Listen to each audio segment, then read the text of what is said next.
السلام عليكم ورحمة الله وبركاته. ازيكم عاملين ايه؟ يا رب تكونوا بخير. عايزه اقول قبل ما نبدا الفيديو اللي لسه مشتركش في القناه ينزل دلوقتي تحت الفيديو، يشترك في القناه وكمان يفعل زر الجرس عشان يوصل لكم كل فيديو جديد هنزله ان شاء الله. يلا بينا نسمي الله ونشوف الفيديو بتاعنا عباره عن ايه. النهارده هنعمل مع بعض الرز المعمر بالطريقه بتاعتنا الفلاحي كده الجميله كده السهله. اول حاجه انا معايا كده كميه الرز بتاعتي غسلتها وفضلت اغسل فيها لحد لما بقت نزلت كل الميه البيضه كده اللي بتنزلها دي، وبعدين صفيته كده من الميه وحطيته كده في الصينيه اللي هعمل فيها، وبعد كده نزلت عليه ب3 معالق سمنه، يعني معلقتين كده كبار مليانين من السمنه، ونزلت عليهم بنص معلقه كبيره ملح اللي هو الابيض الخشن. وبدأت كده ان انا اقلب السمنة كده في الرز عشان الرز كله ياخد كده من السمنة. الله بقى لو عندك السمنة البلدي تبقى جميلة جدا، ولو عندك بقى قشطة او قشطة وش اللبن او قشطة بلدي تبقى جميلة جدا بتدوله طعم حلو، بس انا بصراحة ما كانش عندي. وحطيت كمان كده حوالي 3 معالق كده من الزيت علشان يخلي الرز بتاعي كده مفلفل معايا وحلو.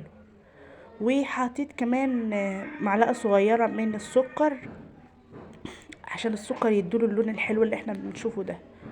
وبدأت كده ان انا اقلب الرز في السمنة في الزيت في الملح في السكر كده زي ما انتم شايفين، عشان كل حباية رز تتغلف كده بالسمنة والزيت.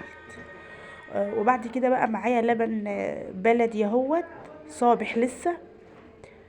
بدأت انزل بقى بكمية اللبن بتاعتي، حطيت حوالي كيلو من الحليب البلدي، كيلو حليب بلدي، وقلبته كده في اللبن وهسيبه كده هركنه على جنب لمدة ساعة او ساعتين. كل ما الرز يفضل في اللبن كده يشرب الرز من اللبن ويبقى طعمه حلو جدا جدا وما ياخدش معاكي سوا كتير وهو في الفرن. تكون حبات الرز شربت لما شبعت كده من اللبن، فبتاخدش وقت معاكي في السوا خالص. هركنه بقى على جنب واسيبه لحد لما اجي اسويه. بسويه على درجة حرارة، بسخن الفرن الأول، الفرن بتاعنا الغاز بسخنه أولا كده قبل أي حاجة دلوقتي. دي حاجة من المعلقة يا جماعة، المعلقة كنت بقلب بها حاجة تانية ونسيت وشلتها حطيتها على طول. فأنا قبل ما أدخله الفرن أحطله شوية مية، بسخن الفرن على درجة حرارة عالية، وبعد كده بدخله ياخد الوش وهدي من فوق واقوم مغطياه بقى. ده شكله، شايفين شكله عامل ازاي؟ جميل جدا وريحته حلوه قوي قوي.